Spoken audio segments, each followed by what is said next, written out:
احباب گرامی، منافق ایک ایسا کردار ہے کہ جس نے اسلام کو ہر وقت نقصان ہی پہنچایا ہے۔ نفاق کی یہ بیماری اس وقت مدینہ والوں میں آئی جب رسول اللہ صلی اللہ علیہ وسلم مکہ سے ہجرت کر کے مدینہ پہنچے۔ اس کا پرانا نام یثرب تھا اور یہاں اوس اور خزرج دو مشہور قبیلے آباد تھے۔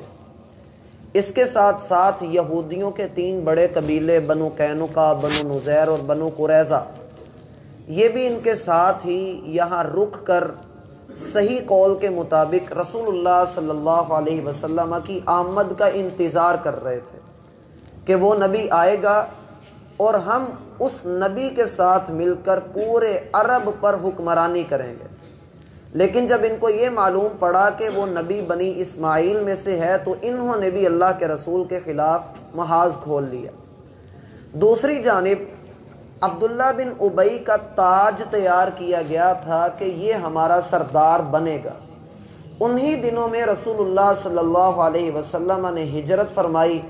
اور آپ جب مدینہ میں پہنچے تو ساری آنکھیں، ساری توجہ اللہ کے رسول کو مل گئی اور لوگ عبداللہ بن ابی کو بھول گئے۔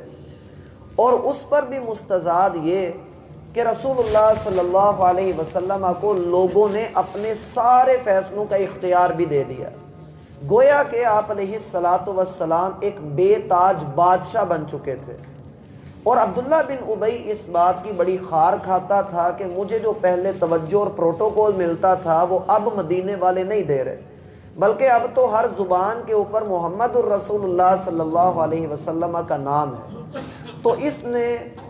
اللہ کے رسول صلی اللہ علیہ وسلم کے بارے میں ہرزہ سرائی کرنا شروع کر دی، بکواسات کرتا، لیکن آپ علیہ السلام نے کبھی اس کی بات کا برا نہ منایا۔ حتیٰ کہ ایک دن آپ اپنے خچر پر سوار جا رہے تھے، اس کی مجلس کے قریب سے آپ گزرے تو اس نے اپنا کپڑا اٹھا کر اپنے منہ کے اوپر رکھا اور کہا کہ دیکھو محمد، تم ادھر اگر یہاں پر آئے ہی ہو تو اگر کوئی تمہارے پاس دین سیکھنے آتا ہے تو اسے سکھاؤ، ہماری مجلسوں میں آ کر ہمیں بہکاؤ مت، ہمیں گمراہ نہ کرو، ہم جس دین کے اوپر لگے ہیں وہی تمہارے دین سے بہت بہتر ہے، اور اپنے خچر کے پاؤں ٹھیک کرواؤ، یہ مٹی اور دھول بہت اڑاتا ہے، اس سے ہمارے کپڑے گندے ہوتے ہیں اور نتنوں کے اندر ہمارے مٹی گھس جاتی۔ رسول اللہ صلی اللہ علیہ وسلم خاموشی سے واپس آ گئے۔ آپ نے سیدنا سعد رضی اللہ عنہ کو بلایا جو قبیلہ اوس کے سردار تھے، ان کو کہا کہ دیکھو اس نے یوں اور یوں کہا ہے۔ انہوں نے جواباً کہا اللہ کے رسول، اصل میں معاملہ یوں ہے کہ آپ کے آنے سے پہلے اس کو سردار بنایا جانے لگا تھا، اب اس کے دل میں وہ بات ہے تو اللہ کے رسول ذرا ہاتھ آپ نرم رکھیے، انشاءاللہ چند دنوں تک یہ بندہ ٹھیک ہو جائے گا اور مسلمان ہو جائے گا۔ غزوہ بدر ہوا تو ان لوگوں نے اسلام کی بڑھتی ہوئی طاقت کو دیکھا تو انہوں نے ظاہری طور پہ اسلام قبول کر لیا، باطنی طور پہ یہ اسی انتظار میں تھے کہ کسی طریقے مسلمانوں کو نقصان پہنچے اور ہم پھر اپنے پرانے مذہب کے اندر اور پرانی ڈگر کے اوپر چل پڑیں۔ اسی دوران میں غزوہ احد کا معاملہ پیش آیا۔ رات کے وقت میں اللہ کے رسول صلی اللہ علیہ وسلم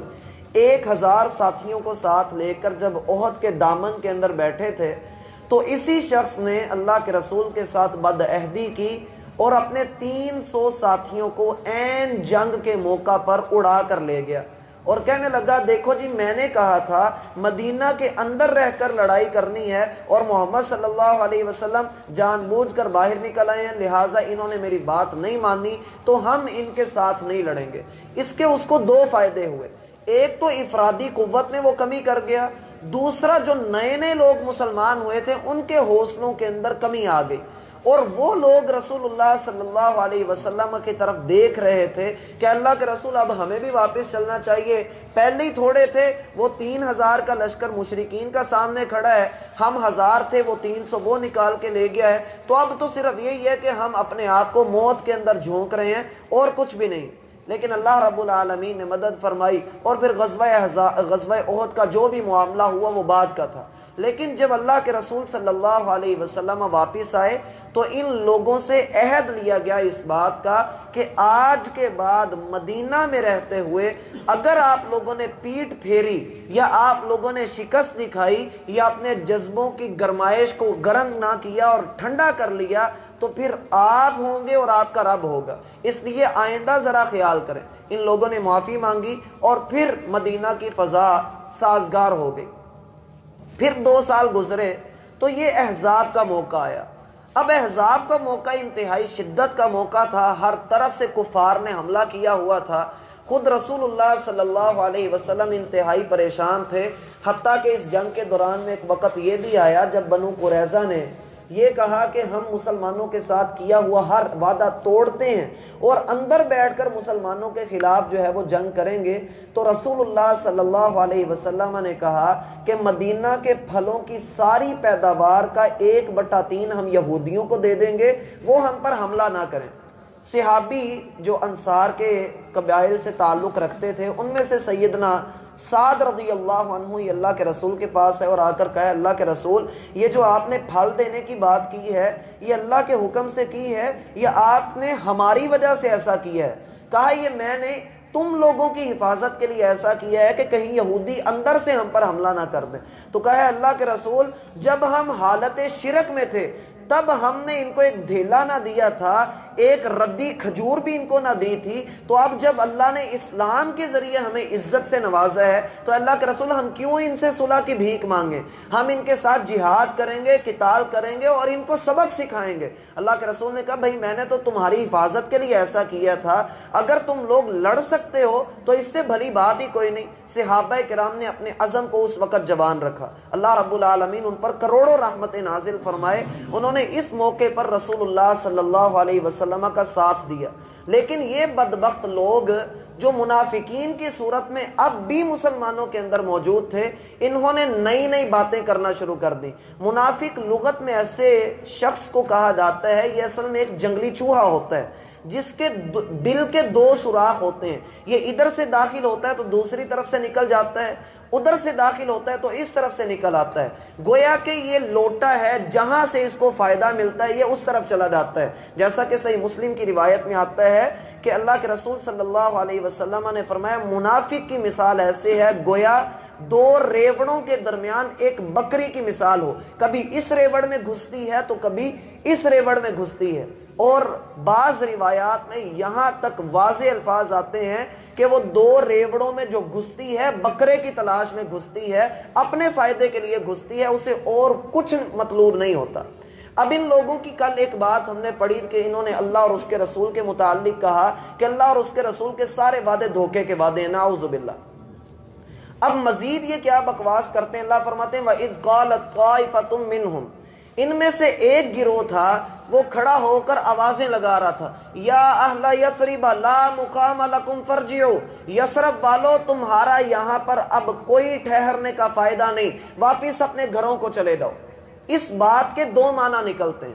ایک معنی تو یہ نکلتا ہے انہوں نے یہاں پر یا اہل مدینہ نہیں کہا، انہوں نے یا اہل یثرب کہا۔ یثرب مدینہ کا پرانا نام ہے اور یہ سوچ رہے تھے کہ اب چونکہ اتنے سارے مشرک آ گئے ہیں تو اب مسلمانوں نے مر جانا ہے اور اس کے بعد سارے مشرکین کا تسلط ہوگا، تو یہ جو مدینہ اس کا نام پڑا تھا یہ سارا ختم ہو کے واپس یثرب کے اوپر نام چلا جائے گا۔ وہ اپنے اس انداز کو اپنا کر ان کو امید دلا رہے تھے، یا اہل یثرب، اور تم ہو یثرب والے، یہ جو مدینہ نام رکھنے والے ہیں یہ سارے ختم کر دیے جائیں گے۔ پہلی تو یہ بات انہوں نے یہاں پر کہی۔ پھر کہنے لگے لا مقام لکم فرجعوا، یہاں سے بھاگ نکلو، یہاں پر رکنے کا کوئی فائدہ نہیں، واپس پلٹ آؤ۔ اس کے بھی 2 معنی ہیں۔ ایک معنی اس کا یہ ہے کہ یہ جو تم مورچوں کے اوپر کھڑے ہو مسلمانوں، یہاں رکنے کا اور ٹھہرنے کا کوئی فائدہ نہیں، فوج بڑی زیادہ ہے اور اندر سے بنو قریظہ بھی حملہ کرنے والے ہیں، بدعہدی ہو چکی ہے، ذرا دھیان سے رہنا، لا مقام لکم فرجعوا، اب یہاں پر رکنے کا کوئی فائدہ نہیں، نیچے اترو اور اپنے اپنے گھروں کے اندر گھس جاؤ۔ یہ معنی کوئی اتنا خطرناک محسوس نہیں ہوتا، لیکن ایک حد تک یہ بھی برا معنی ہی۔ لیکن جو حقیقتاً وہ اپنے دل میں نفاق لیے بیٹھے تھے وہ یہ کہہ رہے تھے لا مقام لکم، او بھائی اس دین کے اندر اب کچھ نہیں رکھا، فرجی اپنے اپنے دین کے اندر واپس آ جاؤ۔ اپنے اپنے دین کے اندر پلٹ آؤ. وَيَسْتَأْذِنُ فَرِيقٌ مِّنْهُمُ النَّبِيَّ يَقُولُونَ, اور ان میں سے ایک گروہ کیا کہہ رہا تھا, اِنَّ بُيُوتَنَا عَوْرَةٌ, اے اللہ کے رسول سارے گھر کھلے پڑے ہیں, کچھ پتہ نہیں کہ کب کافر حملہ کر دیں, اے اللہ کے رسول ہمارے گھر کھلے پڑے ہیں, ہمیں یہاں سے اتاریے اور گھروں کے آگے کھڑا کیجئے, ہم وہاں پر جا کر اپنے گھر والوں کی حفاظت کریں. اللہ فرماتے ہیں وَمَا هِيَ بِعَوْرَةٍ, حالانکہ وہ گھر ننگے نہیں تھے ان کے, نہ ہی وہ کھلے ہوئے تھے, وہ گھروں کی حفاظت تو اللہ کر رہا تھا. ان لوگوں کی اصل چاہت کیا تھی, اللہ فرارا, یہ میدان جنگ سے بھاگنا چاہتے تھے, یہ دین اسلام کو چھوڑنا چاہتے تھے, یہ اسلام کی گود میں رہنا نہیں چاہتے تھے. ان لوگوں نے دوسرے مسلمانوں کو بھی بد دل کرنے کی کوشش کی. یہ دوغلے شخص جو منافق بن کر مسلمانوں کی جڑوں کے اندر بیٹھے تھے, انہوں نے ایسی باتیں کی. ایک تو مسلمانوں کو اور جو وہاں پر لوگ موجود تھے انصار, ان کو ان کے وطن کی محبت جگانے کی کوشش کر دی کہ دیکھو یہ مدینہ کوئی مدینہ نہیں, یہ یثرب کی وادی ہے اور تمہارا اس دین کے اندر کوئی حصہ نہیں, یہاں سے بھاگ نکلو. پھر اگلی بات اللہ فرماتے ہیں, فرض کرو, اللہ فرماتے ہیں وَلَوْ, اور اگر دُخِلَتْ عَلَيْهِمْ مِنْ أَقْطَارِهَا, مشرکین کی فوج وہاں داخل کر دی جاتی, اللہ ان کو اختیار دے دیتا, وہ وہاں پر داخل کر دیے جاتے. ثُمَّ سُئِلُوا الْفِتْنَةَ, یہی منافق لوگ جو اپنے گھروں کے کھلے ہونے کا بہانہ بنا کر واپس جانا چاہ رہے ہیں یا اپنے گھروں کی حفاظت کے لیے کھڑے ہونا چاہ رہے ہیں, ثم سئلوا الفتنہ, وہ مشرک آ کر ان کو تلوار کے زور پہ کہتے ہاں بھائی ہماری طرف ہو یا محمد کی طرف ہو, تو انہوں نے کہنا تھا کہ ہم تمہاری طرف ہیں. لآتوها, یہ ضرور بھی ضرور اس مشرک کا ساتھ دیتے, مشرکین کے ساتھ مل جاتے. وما تلبثوا بها الا یسیرا, اور ذرا سوچنا بھی گوارا نہ کرتے کہ ہم کرنے کیا لگے, فوراً اس فتنے کے اندر گر پڑتے, اس شرک کے اندر گر پڑتے اور مسلمانوں کے خلاف اٹھ کھڑے ہوتے اور پھر اپنے ہاتھوں سے یہ مسلمانوں کو قتل کرتے. حالانکہ وَلَقَدْ كَانُوا عَاهَدُوا اللَّهَ مِن قَبْلُ, حالانکہ اس سے پہلے انہوں نے اللہ سے وعدہ کیا تھا, انہوں نے اللہ رب العالمین سے کمٹمنٹ کی تھی کہ لا يُوَلُّونَ الْأَدْبَارِ, یہ پیٹ پھیر کر نہیں بھاگیں گے. انہوں نے احد کے موقع پر جو کام کیا, جو حرکت کی, اللہ نے وہ معاف کر دی تھی, لیکن اب اللہ رب العالمین نے ان کو یہ وعدہ یاد کروایا ہے کہ تم نے اس وقت ایسا کام کیا تھا, اب تمہیں وہ وعدہ یاد دلایا جا رہا ہے کہ تم نے پیٹھ نہیں پھیرنی. وَكَانَ عَهْدُ اللَّهِ مَسْئُولًا, یاد رکھنا کہ جو اللہ سے کیے ہوئے وعدے کو توڑتا ہے اللہ اس سے سوال ضرور کرے گا, اس سے پوچھے گا ضرور کہ تیری ذمہ داری لگائی تھی, تجھ سے وعدہ کیا تھا, تو نے پھر بھی وہ وعدہ توڑ دیا. آپ ان سے کہیے, کل, آپ ان سے کہہ دیجئے, لَن يَنفَعَكُمُ الْفِرَارُ إِن فَرَرْتُمْ مِنَ الْمَوْتِ أَوِ الْقَتْلِ, تم قتل یا موت سے ڈر کے جتنا مرضی بھاگ لو, جتنا مرضی بھاگ لو, تمہارا یہ بھاگنا تمہیں ذرہ بھر فائدہ نہیں دے گا. لَن يَنفَعَكُمُ الْفِرَارُ, تمہیں یہ بھاگنا تمہارا نہیں نفع دے گا. من الموت او القتل, تم موت سے بھاگتے پھرو یا دشمن کی آنکھیں تمہارے اوپر موت کی غشی جو طاری کرتی ہیں, تمہیں گلے کٹوانے مشکل لگتے ہیں, تم قتل ہونے سے ڈر کے بھاگتے ہو یا موت کے ڈر سے بھاگتے ہو, جتنا بھاگنا چاہتے ہو بھاگ لو. وَإِذًا لَا تُمَتَّعُونَ إِلَّا قَلِيلًا, زیادہ سے زیادہ کتنی دیر تک زندہ رہ لو گے, آخر کو مرنا ہی ہے, زیادہ سے زیادہ کتنا فائدہ اٹھا لو گے. کل, آپ ان سے یہ بات بھی کہہ دیجئے, من ذا الذی یعصمکم من اللہ, جب موت آ گئی تو اللہ سے کون بچائے گا, جو اس عذاب میں پھر اللہ نے مبتلا کرنا ہے. من یعصمکم من اللہ, پھر اللہ کے عذاب سے کون بچائے گا. ان اراد بکم سوءا, اگر اللہ ہی یہ فیصلہ کر لے کہ اللہ نے تمہارے ساتھ تمہیں عذاب دینا ہے, تمہیں تکلیف پہنچانی ہے, جو تکلیف اللہ نے تمہارے لیے لکھ دی ہے, اگر اللہ ہی وہ فیصلہ کر دے کہ ہاں یہ تمہیں ملنی ہے, پھر کیسے بچو گے اس سے, پھر کیسے اپنے آپ کو دور کر سکو گے. او اراد بکم رحمہ, یا اللہ نے تمہیں کوئی خوشی دینے کا, کوئی فتح دینے کا ارادہ کیا ہوا ہو, تو پھر بھی تمہارا نفاق تمہیں اللہ کے عذاب کے اندر ہی گرا دے گا. ان ولا یجدون لهم من دون اللہ ولیا ولا نصیرا, وہ اللہ کے علاوہ نہ تو کوئی دوست پائیں گے نہ ہی کوئی مددگار ہے. مراد یہاں پر یہ ہے کہ یاد رکھیے نفع نقصان اللہ کے ہاتھ میں,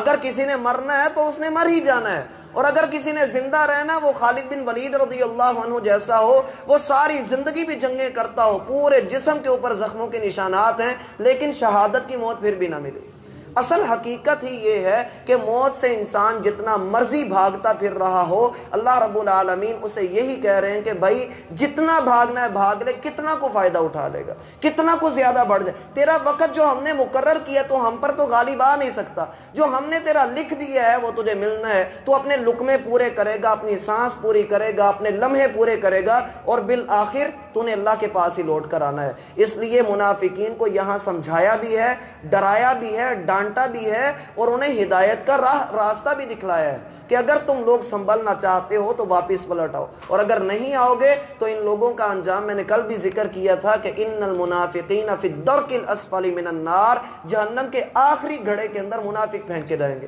ایک سوال اکثر لوگ کرتے ہیں کہ کیا اب بھی نفاق موجود ہے؟ تو نفاق کے متعلق سیدنا حذیفہ رضی اللہ عنہ کہا کرتے تھے کہ اللہ کے رسول کے دور میں نفاق موجود تھا،